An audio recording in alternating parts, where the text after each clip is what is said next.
அல்ஹம்துலில்லா அஷ்ஹது அன் லா இலாஹா இல்லல்லாஹ் வஹதஹு லா ஷரீக லஹு. போல் அனைத்தும் அல்லாஹ்வுக்கே, அந்த அல்லாஹுவை தவிர வேறு தெய்வங்கள் இல்லை என்று நான் சாட்சியம் பகர்கின்றேன். நாம் வழிபடக்கூடிய அந்த அல்லாஹ் மகத்தானவராகிய நம்முடைய இரட்சகர், நம்முடைய படைப்பாளர், நம்மை கண்காணிப்பவர், நமக்கு வழங்கக்கூடிய ஒருவர், நம்முடைய மார்க்கத்தின் வழிகாட்டியாக இருக்கக்கூடிய அந்த இரட்சகரை இங்கே நாம் நினைவு கூறுவதற்காக, அவரை போற்றி புகழ்வதற்காக, அவர் புகழ் பாடுவதற்காக, அவரை துதிப்பதற்காக, அவரை மட்டுமே இங்கு கலப்படமின்றி தனித்து வழிபடுவதற்காக இந்த ஜும்மாவிலே நாம் குழுமியிருக்கின்றோம். மாஷா அல்லா, லா குவத்தை இல்லா பில்லா, அல்ஹம்துலில்லா. அல்லாஹ்வுடைய மாபெரும் அருளாலும் கருணையாலும் கிருபையாலும் நாம் அனைவரும் அவரை மட்டுமே வழிபடக்கூடிய குழுமமாக, குடும்பமாக, சமூகமாக இருந்து வருகின்றோம். அல்லாஹ்வுடைய மாபெரும் அருளாகவும் கருணையாகவும் அது இருக்கின்றது. அல்ஹம்துலில்லா. அல்லாஹ்வுடைய வார்த்தைகளான இந்த அல் குர்ஆன் மட்டுமே மார்க்கத்தின் ஆதாரம் என்றும், இந்த குர்ஆனை தவிர வேறு எந்த ஒன்றும் மார்க்கத்தின் ஆதாரமோ அடிப்படையோ கிடையாது என்றும் நாம் ஒரு தெளிவான அறிவை, புரிந்து கொள்ளுதலை பெற்றிருக்கின்றோம். அங்கனம் அல்லாஹ் நம்மை ஆசீர்வதித்திருக்கின்றார், பாக்கியவான்களாக ஆக்கி வைத்திருக்கின்றார். மாஷா அல்லா, லா குவத்தை இல்லா பில்லா. அல்லாஹ் வழங்கிய ஒன்றாக இவை அனைத்தும் இருக்கின்றது. அவரை தவிர வேறு யாருக்கும் எதற்கும் எந்த சக்தியும் இல்லை. அல்லாஹ்வுடைய வார்த்தைகளான இந்த அல் குர்ஆனிலிருந்து நாம் தொடர்ச்சியாக சின்ன சின்ன சூறாக்களைந்து பார்த்துட்டு வரோம். சென்ற வாரம் நாம் இதே சூறா 78வது அத்தியாயம் அந்நபா என்று சொல்லக்கூடிய அந்த நிகழ்வு அப்படின்னு சொல்லக்கூடிய இந்த சூறாவில் நம்ம ஒரு 11 வசனம் வரைக்கும் பார்த்துருக்குறோம். தொடர்ச்சியாக நம்ம இன்றைக்கி இன்ஷா அல்லாஹ் 11க்கு மேலே பார்க்க இருக்கிறோம். அவுது பில்லாஹி மினஷ் ஷைத்தானிர் ரஜீம். அல்லாஹ்வுடைய இந்த வார்த்தைகள் வளமானதாக இருக்குது, திரும்ப திரும்ப படிக்க தூண்டக்கூடியதாக இருக்குது.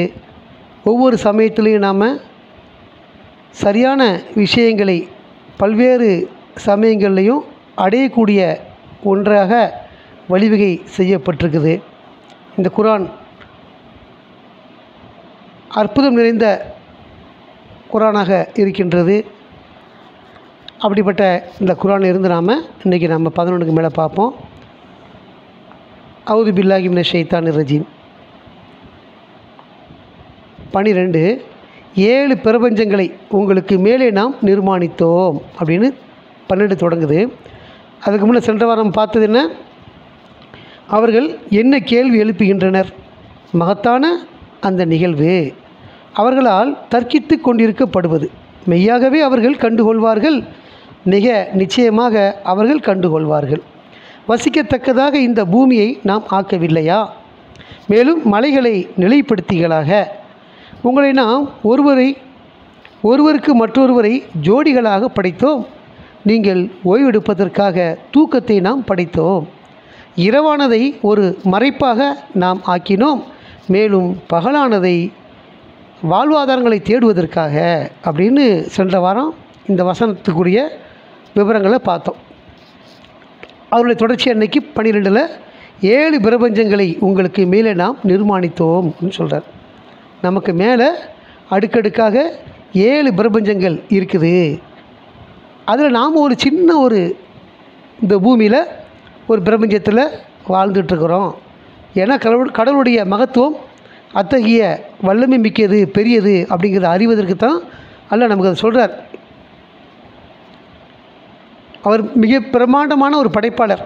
ஒவ்வொன்றும் படைப்பு தான். நம்முடைய காலம், நம்முடைய நேரம், நம்முடைய மொழி, நம்முடைய புரிந்து கொள்ளுதல், ஒவ்வொரு படைப்புமே அல்லாஹுவால் படைக்கப்பட்ட ஒன்றா இருக்குது.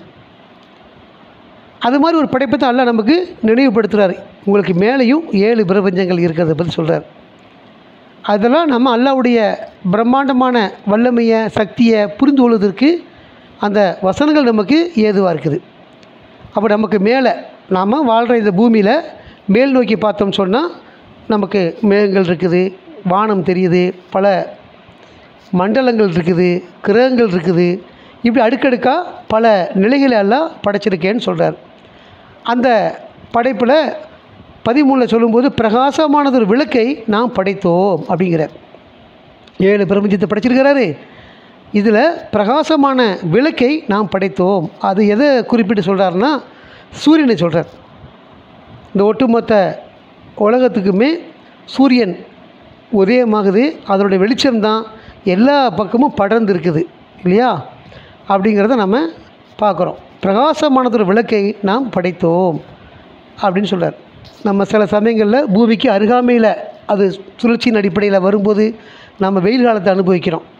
பூமியை விட்டு கொஞ்சம் தூரமாக போகும்போது குளிர்காலத்தை அனுபவிக்கிறோம். பல விதமான பருவநிலைகள் இந்த பூமியில் இருக்குது. அதுக்கு காரணம் சூரியன் நெருக்கமாகவோ தூரமாகவோ இருப்பது தான்.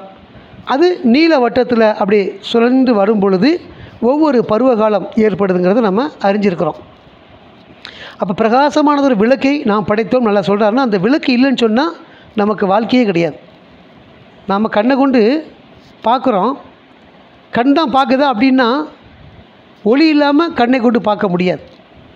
நாம் கண்ணை திறந்துருக்குறோம், ஒரு இருட்டு அறை, எந்த வெளிச்சமே இல்லை. இப்போ கண்ணை திறக்கிறோம்னா அந்த அறையில் உள்ள எல்லா பொருளும் நமக்கு தெரியுமா? தெரியாது. ஏன் தெரியல? வெளிச்சம் இல்லை. வெளிச்சம் இருந்தால்தான் பார்வைக்கே மதிப்பு, இல்லைன்னா பார்வையே தெரியாது. இருட்டில் பார்க்குறதும் ஒரு ஆழ்ந்த கடலுக்கு அடியில் இருட்டை பார்க்குறதும் எல்லாம் ஒன்று தான். அங்கே தண்ணிக்குள்ளே ஒளி ஊடினா தான் அடியில் கிடக்கக்கூடிய கல்லையே பார்க்க முடியும் இல்லையா? அப்படி நம்முடைய பார்வைக்கு மிக முக்கியமானது என்னவாக இருக்குது? இந்த ஒளியாக இருக்குது. அந்த ஒளி தான் நம்முடைய பார்வையை தெரிய வைக்குது. அப்படிப்பட்ட ஒளியை அல்லாஹ் படைச்சிருக்கிறார்.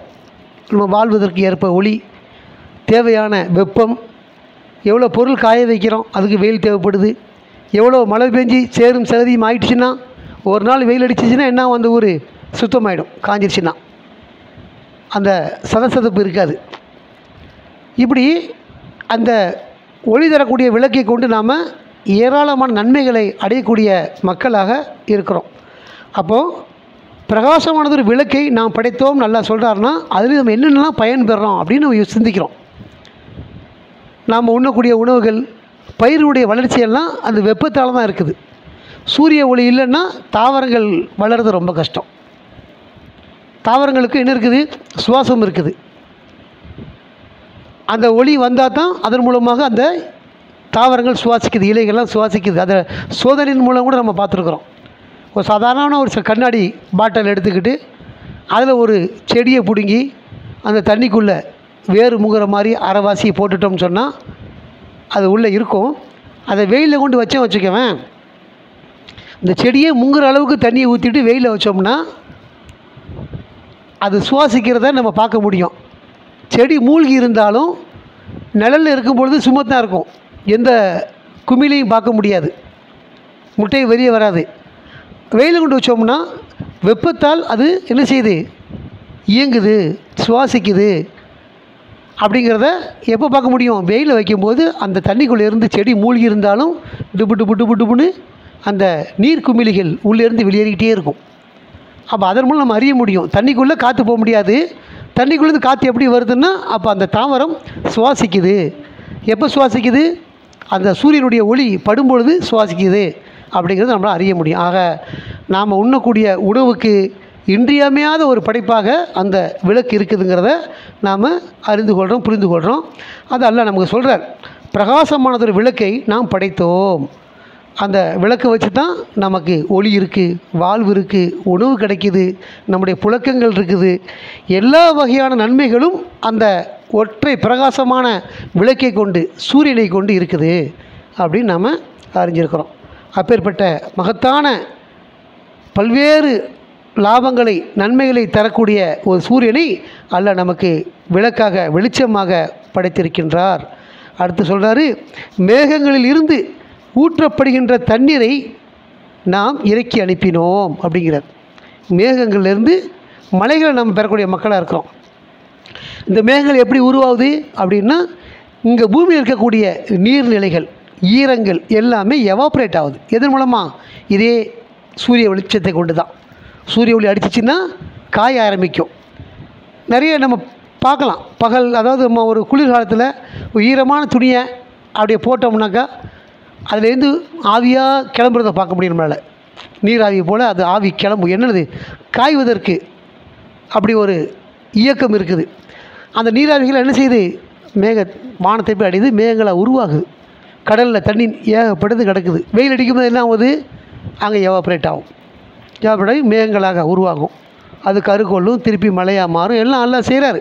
அதுதான் அங்கே சொல்லும்போது, மேகங்களிலிருந்து ஊற்றப்படுகின்ற தண்ணீரை நாம் இறக்கி அனுப்பினோம்ங்கிற. தண்ணிங்கிறது என்னது? கையிலேயே பிடிக்க முடியாத ஒரு படைப்பு. அது மேலே இருந்து கீழே வருதுன்னா அது எப்படி? அல்லாஹ் மேகங்களாக உருவாக்கி வச்சிருக்கிறார். தேவையான சமயத்தில் தேவையான இடங்களுக்கு அதை இடம் பெற செய்கிறாரு. நம்ம பார்க்குறோம் மழை காலங்களில் வேகமாக போகும். சாதாரணமாக மேகங்கள் நகரக்கூடியதாக இருக்கும். ஆனால் மழையில் பார்த்தோம்னா அந்த காற்றுக்கு தகுந்த மாதிரி வேகமாக போகும். அதெல்லாம் பெரும்பாலான மக்கள் இப்போ பார்க்குறாங்களாம் தெரியல. நம்மளாம் சின்ன பிள்ளையாக இருக்கும்போது பார்த்துருக்குறோம். மேகங்கள் பெரும் பெரும் மேகங்கள் மழை போல் இருக்கும். அப்படியே அது இடம் பெயர்ந்து போகும். சூறாவளி காற்று அடிக்கக்கூடிய காலமாக இருந்தால் வேகமாக போகிறத நம்மளால் பார்க்க முடியும். சுப்ஹானல்லாஹ். அதெல்லாம் மிக அரிய காட்சியாக இருக்கும். இன்றைக்கி நினைவுபடுத்தி பார்த்தாலும் நமக்கு அது ஒரு அல்லாஹ்வுடைய மகத்துவம், வல்லமை எல்லாமே அதில் நம்ம அறிய முடியும். மின்னல் அடிக்கும், அந்த மேகங்களிலிருந்து கீறி வரக்கூடிய வெளிச்சமாக இருக்கும். இதெல்லாம் பலவிதமான நிலைகள் அல்லாஹ் மழைக்காக வச்சிருக்கிறார். அதை சொல்லும்போது, மேகங்களில் இருந்து ஊற்றப்படுகின்ற தண்ணீரை நாம் இறக்கி அனுப்பினோம். ஒவ்வொன்றையும் அல்லாஹ் தான் செய்கிறார். எதுவுமே இயல்பாக இயற்கை நடக்கிறது இல்லை. எல்லா இடங்கள்லையும் மேகங்களுக்கு தானே செய்யுது. நீர்நிலைகள் இல்லாத இடம் இருக்குதா? உலகம் முழுக்க கடல் இருக்குது. கடலை சுற்றி தான் நாமெல்லாம் நிலங்களில் வாழ்கிறோம். ஒவ்வொரு நிலப்பரப்புக்கும் மத்தியில் சுற்றி சமுத்திரங்கள் இருக்குது. அப்போ எல்லா இடத்துலையும் மழை பெய்தான்னா அப்படி இல்லை. நாம் தான் செய்கிறோம். நல்லா சொல்கிறார்ல, மேகங்களில் ஊற்றப்படுகின்ற தண்ணீரை நாம் இறக்கி அனுப்பினோம். அப்படின்னா என்ன? எங்கே என்ன தேவை இருக்கோ அதை கொண்டு அல்லாஹ் செய்வார். அந்த மழையை நன்மையான மழையை நமக்கு ஆக்கி வைப்பார்.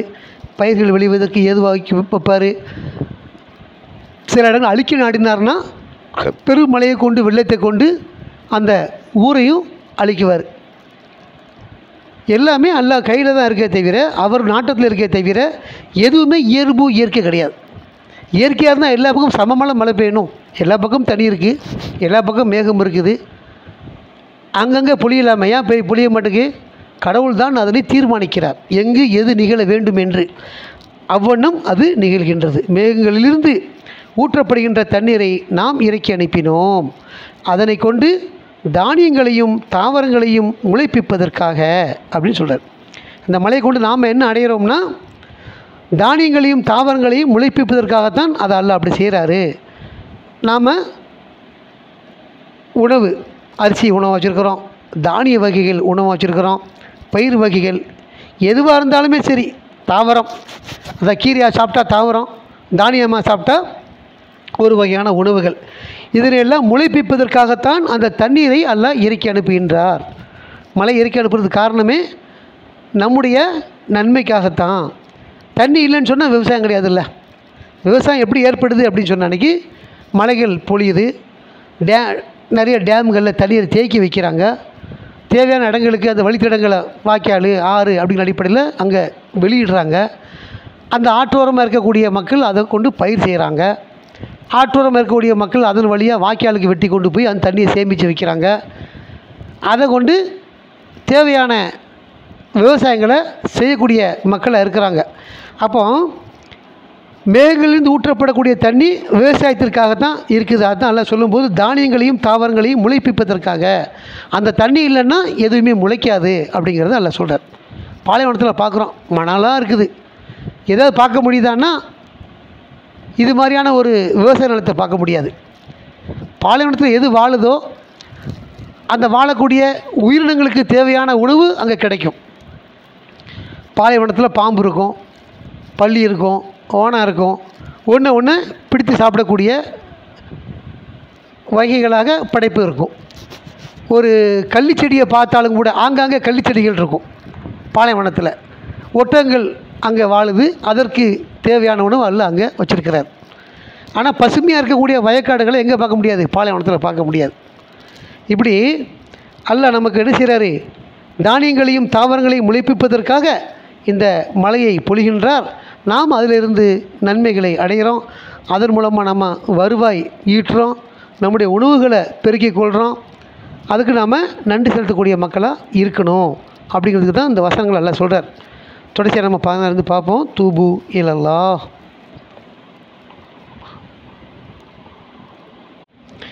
அல்ஹம்துலில்லாஹ் அஷ்ஹது அன் லா இலாஹா இல்லல்லாஹ் வஹ்தஹு லா ஷரீக லஹு.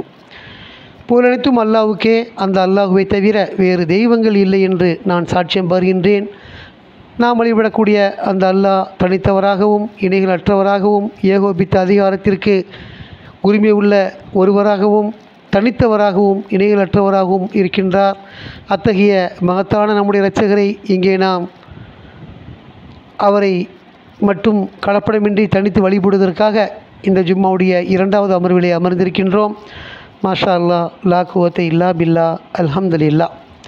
அவுது பில்லாஹி மினஷ் ஷைத்தானிர் ரஜீம். அதனை கொண்டு தானியங்களையும், அதாவது அந்த மலையை கொண்டு தானியங்களையும் தாவரங்களையும் முளைப்பிப்பதற்காக அப்படி தொடர்ச்சியாக அல்லாஹ் சொல்கிறாரு. மேலும் பல்வேறு பழத்தோட்டங்களையும் அப்படிங்கிறார். அந்த மலைகளை கொண்டு பழத்தோட்டங்களை விளைவிக்கின்றார் அப்படிங்கிறார். இன்றைக்கி எத்தனை வகையான பழங்கள் நம்ம பார்க்குறோம். உலகம் முழுக்க வகை வகையான பழங்கள் இருக்குது. நம்முடைய பகுதியில் கிடைக்கக்கூடிய பழங்கள் வேறொரு பகுதியில் இருக்காது. வேறொரு பகுதியில் இருக்கக்கூடிய பழங்கள் இன்னொரு பகுதியில் இருக்காது, இல்லையா? அது மாதிரி நிறைய வகைகள் நம்ம ஊரை பொறுத்த வரைக்கும் வாழைப்பழம், கொய்யாப்பழம், மாம்பழம் சொல்லக்கூடிய அந்த பழங்கள்லாம் ரொம்ப எளிதாக கிடைக்கும். சில இடங்களில் அந்த பழங்கள்லாம் டிமாண்டாக இருக்கும். அங்கே கிடைக்கக்கூடிய பழங்கள் நம்ம ஊரில் கிடைக்காது. இப்படி உலகத்தில் ஒவ்வொரு மண்ணுக்கு ஏற்ப பழங்களை அல்லாஹ் வச்சிருக்கிறாரு. அதுக்கெல்லாம் என்ன தேவைப்படுது? இந்த மழை தேவைப்படுது. அந்த மழையின் மூலமாகத்தான் அதை அல்லாஹ் செழிக்க வைக்கிறார். அப்போது பல்வேறு பழத்தோட்டங்களையும் முளைப்பிப்பதற்காக நாம் பெறுவதற்காக மலைகளை அல்லாஹ் வழங்குகின்றார். அப்படிப்பட்ட இரட்சகராக நம்முடைய இரட்சகர் இருக்கிறாரு. எந்த உலகத்தில் என்ன விளைஞ்சாலும் இன்றைக்கி கம்யூனிகேஷன் நிறைய ஆகிடுச்சு, தொடர்பு. அதன் மூலமாக நாம் என்ன செய்கிறோம்?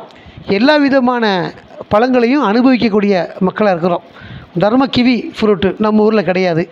அது ஒரு குறிப்பிட்ட நாட்டில், ஆஸ்திரேலியா இருக்குது அப்படின்னு சொல்கிறாங்க. அப்போ அங்கே இருந்து இங்கே இம்போர்ட் இறக்குமதி செய்யப்படுது. சில பழங்கள் அங்கே கிடைக்காத பழங்கள், மாம்பழம் போன்ற பழங்கள்லாம் நம்ம ஊர்லேருந்து எக்ஸ்போர்ட் ஏற்றுமதி செய்யப்படுது. இப்படி நாம் எல்லா வகையான பழங்களையும் அனுபவிக்கக்கூடிய மக்களாக அல்லாஹ் நம்மளை ஆக்கி வச்சிருக்கிறாரு. இதுக்கு எல்லாமே காரணம் என்ன சொல்கிறாருன்னா, மலைகளை கொண்டுன்னு சொல்கிறார். மேகத்திலிருந்து ஊற்றப்படக்கூடிய மலை அதை இறக்கி வைக்கிறாரு. தானியங்களையும் தாவரங்களையும் பழத்தோட்டங்களையும் விளைவிப்பதற்காக. இப்படிலாம் ஏன் சொல்கிறாருன்னா, இவ்வளோ விஷயங்கள் அல்லாஹ் நான் ஏன் செய்கிறேன்னா, இதெல்லாம் செஞ்சுட்டு அப்படியே சும்மா விட்டு போட போகிறதில்ல. இதெல்லாம் பார்த்துட்டு நீங்கள் அல்லாஹ்வோட வல்லமையை அறிந்துக்கிட்டு உங்களுக்குன்னு ஒரு நாள் இருக்குது. அது என்ன நாள்? தீர்மானத்தின் நாளானது நிர்ணயிக்கப்பட்டுள்ளது. மேலே சொன்ன எவ்வளோ விஷயங்கள் நடந்தேறி கொண்டிருக்குது. சூரியன், அதனுடைய பிரகாசம், நம்முடைய அனுபவிப்பு, மழை, விளைச்சல், நம்முடைய உணவு வகை, இதெல்லாம் நிகழ்ந்து கொண்டிருக்குது கடவுளுடைய அருளால். அப்படிலாம் நிகழ்ந்து கொண்டு இருக்கும் பொழுது தீர்மானத்தின் நாள் மட்டும் இல்லாமல் போயிடுமா? அது மிக நிச்சயமாக இருக்குங்கிறதுக்கு தான் அல்லாஹ் சொல்கிறாரு, தீர்மானத்தின் நாளானது நிர்ணயிக்கப்பட்டுள்ளது. குறிப்பிட்ட நேரம் காலம்னு வருங்காலத்தில் நிர்ணயிக்கப்பட்டிருக்குது. அது நிகழ்ந்தே தீரும், அது நிகழ்ந்தேறும். அதிலிருந்து யாரும் என்ன செய்ய முடியாது? தப்பித்து விட முடியாது. தீர்மானத்தின் நாளானது நிர்ணயிக்கப்பட்டுள்ளது. அதை தான் நாம் என்ன செய்கிறோம்? எதிர்பார்த்து நம்பிக்கையில் இருக்கிறோம். அந்த தீர்மானத்தின் நாளை எதிர்பார்த்துருக்கிறோம். நாம் மன்னிக்கப்படுவோம் அப்படிங்கிற எதிர்பார்த்துருக்கிறோம். நம்முடைய இரட்சகருடைய தீர்ப்பு வழங்கப்பட இருக்கின்றது அப்படின்னு எதிர்பார்த்துருக்கிறோம். நமக்கு இன்னொரு வாழ்க்கை இருக்குது. அந்த வாழ்க்கையில் நாம் மிக நிச்சயமாக அல்லாஹ் அவருடைய சாம்ராஜ்யத்தில் நம்மளை நுழைய செய்வார் அப்படின்னு எதிர்பார்த்துருக்கிறோம். அந்த தீர்மானமான நாள் மிக நிச்சயமாக நிர்ணயிக்கப்பட்டதாக இருக்குது. அதிலிருந்து ஒருபோதும் யாரும் தப்பித்து விட முடியாது. அதை அடைந்தே தீர்வோம் அப்படிங்கிறத அல்லாஹ் நமக்கு தீர்மானத்தின் நாளானது நிர்ணயிக்கப்பட்டுள்ளது, அது நிகழ்ந்தேறும் சொல்கிறார். எப்போ? கொம்பு ஊதப்படுகின்ற நாளன்று நீங்கள் கூட்டம் கூட்டமாக வருவீர்கள் அப்படிங்கிறார். இதெல்லாம் அல்லாஹ் வெறுமன அப்படி சொல்லாமல் அந்த மாதிரி சமயம் எப்படி நிகழும் அப்படிங்கிறத 2 வகையான ஊதுதலை பற்றி சொல்லுவார். இங்கே ஒன்று சொல்கிறாரு, கொம்பு ஊதுதலை தொடர்ந்து கொம்பு ஊதப்படுகின்ற நாளன்று அது ஊதப்படும் பொழுது தான் இதெல்லாம் நிகழும். இந்த தீர்மானத்தினால் அது நிகழும் பொழுது நீங்கள் என்ன செய்வீங்க? கூட்டம் கூட்டமாக வருவீங்க அப்படிங்கிறார். இப்போ வாழ்கிறவன், ஏற்கனவே இறந்து போனவன், நாம் வாழ்ந்து இறந்து மண்ணுக்குள்ளே போனாலும் இந்த நிகழ்வு நடக்கும்பொழுது ஒரு பெரும் கூட்டம் பூமியில் முழுக்க மக்கள் இருப்பாங்களே, அப்போ இந்த ஊதல் நடக்கும். முதல் ஊதலில் மயக்கம் வருவாங்கன்னு சொல்லப்படுது. 2வது ஊதலில் எழுந்துருவாங்கன்னு சொல்கிறது. அதை வாழக்கூடியவனும் எழுந்துருவான், பூமியில் அடக்கம் செய்யப்பட்டவனும் எழுந்துருவான். ஆதம் காலத்தில் இருந்து கியாமத்து நாள் வரைக்கும், கடைசி காலம் பிறக்கக்கூடிய மக்கள் வரைக்கும் என்ன செய்வாங்க? எழுந்துருவாங்க. அவங்க என்ன செய்வாங்கன்னா, கொம்பு ஊதப்படும் பொழுது அந்த நாளன்று கூட்டம் கூட்டமாக வருவாங்க அப்படின்னு சொல்கிறார். அந்த மாதிரி சமயத்தில் தான் வானமானது வாசல்களை போல் திறக்கப்படும் சொல்லப்படுது. வானம் நம்ம பார்க்குறோம். வானத்தை பற்றி ஜின்கள் சொல்லும்போது அது மிக கடுமையான அரணால் செய்யப்பட்டதாக இருக்குது, நாங்கள் தொட்டு பார்த்தோன்னு சொல்கிறாங்கல்ல, அப்படி ஒரு அரணா, அதாவது உடைக்க முடியாத அளவுக்கு இருக்குதுன்னு சொல்கிறாங்க. அப்படிப்பட்ட வானமே என்ன செய்யப்படுதுன்னா வாசலை போல் திறக்கப்படுதுங்கிறார். வானமே வாசல் மாதிரி பெருசாக திறக்கப்படுதுன்னா என்ன அர்த்தம்? அந்த வானத்துக்கு மேலேயும் அல்லாஹ்வுடைய சாம்ராஜ்யம் இருக்குது, அல்லாஹ்வுடைய ஆட்சி இருக்குது, இடம் இருக்குது. வானமே நம்ம அடைய முடியாது. அவ்வளோ வாழ்க்கையில் எத்தனை கோடி ஆண்டு ஒளியாண்டில் பிரயாணித்தாலும் அடைய முடியாத மிக தொலை தூரத்தில் இருக்குது. ஆனால் அதுக்கு மேலேயும் அல்லாஹ் சொல்கிறாரு, வானமானது அது வாசல்களை போல் திறக்கப்படும். அப்போ திறந்தால் அங்கேருந்து அதுக்கு மேலேயும் இடம் இருக்குது, படைப்பு, அதாவது அதுக்கு மேலே இடம் இருக்குதுங்கிறத நம்ம அதை தெரிஞ்சுக்கிட்டோம். அல்லாஹ்வுடைய வல்லமை அவ்வளோ பிரம்மாண்டமாக பெருசாக இருக்குது. அந்த மாதிரி நாளில் மலைகளான அவை ஒரு காணலாக இருந்ததை போல பெயர்க்கப்பட்டு விடும். ஒவ்வொரு ஊர்லேயும் பார்க்குறோம், கிராமங்கள்லேயும் பார்க்குறோம், மலைகள் பார்க்குறோம். மலையில் அசையாத ஒன்றா, பயங்கரமான உறுதியான ஒன்றா பார்க்குறோம். அந்த மலைகளெல்லாம் என்ன செய்யப்படுது? நல்லா சொல்கிறாரு, ஒரு காணலாக இருந்ததை போல பெயர்க்கப்பட்டு விடுங்கிறார். காணல்னால் என்ன? இங்கேருந்து பார்த்தா காணல் நீர் தெரியும், சாலைகளில் பிரயாணிக்கும் போது தெரியும். ஒரு 300 மீட்டர் தாண்டி பார்த்தா அப்படியே தண்ணி கிடக்கிற மாதிரி இருக்கும், அதுக்கு பேர் காணல் நீர்னு சொல்லுவோம். அது தண்ணி தான் நம்ம நோக்கி போயிட்டே இருந்தோம்னாக்கா 300 மீட்டர் தாண்டினாலும் திரும்ப 300 மீட்டர் தாண்டி அது காட்டும். அது ரைட்டா? 300 மீட்டருக்கு நம்ம ஒரு 250 மீட்டர் போனால் திரும்ப 300 மீட்டர் மாறிடும், அந்த 250 மீட்டரில் காட்டாது. இப்படி எவ்வளோ தூரம் போயிருந்தாலும் நமக்கு அந்த தொலைதூரத்துக்கு காட்டிக்கிட்டே இருக்கும் அது காணல் நீர். இங்கேருந்து அங்கே போய் பார்த்தா அந்த தண்ணி இருக்காது, அங்கேருந்து இங்கே பார்த்தா அந்த தண்ணி தெரியும், காணல் நீர் தெரியும். இங்கேருந்து வந்து பார்த்தாலும் அதை நம்ம பார்க்க முடியாது. அதுதான் அந்த காணல் நீர். அந்த காணல் நீரை போல் இந்த மலைகள்லாம் அப்படின்னு சொல்கிறார். ஏற்கனவே இருந்த ஒன்று தான் காணல் நீர் மாதிரி இல்லாமல் ஆகிடும் அப்படின்னு சொல்கிறார். மலைகளானவை அவை ஒரு காணலாக இருந்ததை போல பெயர்க்கப்பட்டு விடும். இருந்துச்சு, ஆனால் ஒன்றுமே இல்லாமல் அங்கே பெயர்க்கப்பட்டு விடும் அந்த நாளில் அப்படின்னு சொல்கிறார். அப்படிப்பட்ட அந்த தீர்மானத்தின் நாள், அந்த நாள் ஒன்று வரும், அதை எதிர்பார்த்திருங்க. கடவுளுடைய படைப்பை நம்பக்கூடியவங்களாக நம்ம இருந்தோம்னா அது மிக நிச்சயமாக நம்மளை எதிர்நோக்கி இருக்குது. அது மட்டும் இல்லை, அந்த நிகழ்வுக்கு பிறகு எரிகிடங்கு தவிர்த்துவிட முடியாததாகும். நரகம் தவிர்த்துவிட முடியாத ஒன்றாக இருக்குது. சொர்க்கம் நரகம் 2 விஷயம் இருக்குது, அது பின்னால் எல்லாம் சொல்லுவார். முதல் நரகத்தை பற்றி எல்லாம் சொல்லும்போது அது தவிர்க்க முடியாத ஒன்று. எந்த ஒரு பாவியும் நரகத்தை அடைந்தே தீருவான். கடவுளை மட்டும் ஆதரிக்காத எந்த ஒருவனும், கடவுளை மட்டும் வழிபடாத எந்த ஒருவனும் நரகத்தை அடைவான். கடவுளை வழிபட்டு அவருக்கு நிகராக சமமாக வேறொன்றை கருதிய எந்த ஒருவனும் அந்த நரகத்தை அடைவான். அல்லாஹ்வுடைய மன்னிப்பை பெறாத எந்த ஒருவனும் அந்த நரகத்தை அடைவான். நரகம் தவிர்த்துவிட முடியாத ஒன்றா இருக்குது, தாங்க முடியாத துயரத்தை கொண்ட ஒன்றாக இருக்குது, கடுமையான கஷ்டத்தை கொண்ட ஒன்றாக இருக்குது. கடும் வெப்பம், நெருப்பால் சூழப்பட்ட கிடங்காக இருக்குது, எரி கிடங்காக இருக்குது. அது எரிச்சிச்சின்னா திரும்பவும் தோள்கள் போர்த்தப்பட இருக்குது. ஒவ்வொரு முறையும் வலியை அனுபவிக்கக்கூடிய நரகமாக இருக்குது. அங்கே கசப்பான உணவுகளை தவிர வேறு எதுவும் கிடையாது.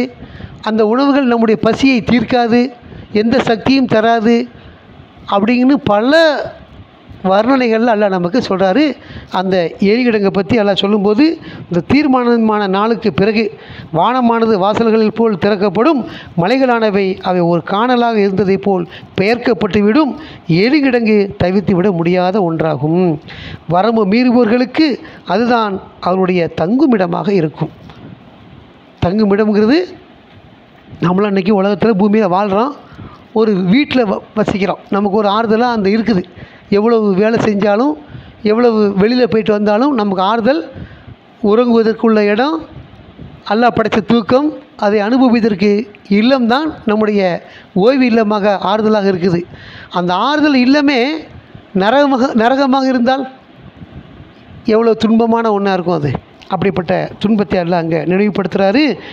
வரம்பு மீறக்கூடியவர்களுக்கு அதுதான் அவருடைய தங்குமிடமாக இருக்கும். யுகங்களாக அவர்கள் அங்கே தங்கியிருப்பார்கள். இந்த மாதிரி காலம், நேரம், வருஷம் இதெல்லாம் கிடையாது. யுகம் யுகம் யுகம் யுகம் யுகமாக, காலம் காலமாக அழியாத ஒரு வாழ்க்கையை அவர்கள் பெற்றிருப்பார்கள். எப்படி இருக்கும் அது? ஒரு சொற்ப காலம் வாழக்கூடிய இந்த உலகத்தில் கடவுளை மட்டும் வழிபட்டிருந்தால், நானும் ஒரு கட்டுப்பட்ட ஒருவனாக, முஸ்லீமாக, சரணந்தவனாக இருந்திருக்க வேண்டுமே அப்படின்னு அங்கே போய் ஆதங்கப்படுறான்ல, அதை இந்த சொற்ப காலத்தில் நீங்கள் வாழக்கூடிய ஒரு அரை நாள் அல்லது ஒரு பகுதி மறுமையோடு கம்பேர் பண்ணால் ஒன்றுமே கிடையாது. இந்த உலகம் ரொம்ப சொற்பமான ஒன்றுது, கம்பேர் பண்ண முடியாத அளவுக்கு 0.0000 எத்தனை ஜீரோ வச்சாலும் அதுக்கு சமமாகாது. அப்படியான இந்த ஒரு வாழ்க்கையில் கடவுளை மட்டும் நான் வழிபடுவேன் அப்படின்னு ஒரு சபதம் ஏற்று, அவரை மட்டும் வழிபட்டு, அவரை மட்டும் ஆதரித்து, அவரை மட்டும் போற்றி புகழ்ந்து, அவரை சார்ந்து இருந்திருந்தால் அவனுடைய வாழ்வு மோட்சமாக இருக்கும், சொர்க்கமாக இருக்கும், வெற்றியாக இருக்கும். இந்த நரகத்தை தவிர்த்து வாழக்கூடிய ஒருவனாக அவர் இருப்பார். அப்படிப்பட்ட நரகத்தை அல்லாஹ் நமக்கு இங்கே நினைவுபடுத்துகிறாரு. யுகங்களாக அவர்கள் அங்கே தங்கியிருப்பார்கள். அவர்கள் ஒருபோதும் அதில் குளிர்ச்சியையோ அன்றி ஒரு பானத்தையோ சுவைக்க மாட்டார்கள். இன்னும் தொடர்ச்சி அல்லாஹ் நரகத்தினுடைய வர்ணனையை சொல்கிறாரு. நாம் அடுத்தடுத்த வாரங்களில் இதை பார்ப்போம். அல்லாஹ்வுடைய மகத்தான இந்த அல்லாஹ்வுடைய குர்ஆன், அந்த வாசகங்கள் நமக்கு வழிகாட்டக்கூடியதாக இருக்குது, நமக்கு எச்சரிக்கை செய்யக்கூடிய ஒன்று இருக்குது, நமக்கு ஆறுதல் தரக்கூடிய ஒரு வார்த்தைகளாக இருக்குது. அப்படிப்பட்ட இந்த குர்ஆனை நாம் தொடர்ச்சியாக அதை பார்க்கக்கூடியவங்களா, படிக்கக்கூடியவங்களா, கடவுளை நினைவுகூரக்கூடியவங்களா இருந்து இந்த வழிகாட்டியை நாம் நம்முடைய வாழ்வில் முழுமையாக பெற்று அதன்படி நடக்கக்கூடிய நல்ல மக்களாக அல்லாஹ் நம்மளை ஆக்கி வைத்து இந்த உலகிலும் மறு உலகிலும் நமக்கு நன்மையானவற்றை வழங்கி அவருடைய சாம்ராஜ்யத்திற்குள்ளே நம்மை மன்னித்து மீட்டுக் கொள்வதற்கு அல்லாஹ் அருளும் கிருபையும் செய்வாராக என பிரார்த்தித்தவனாக இந்த ஜும்மாவை நாம் நிறை செய்வோம். அகீமுஸ்ஸலாம்.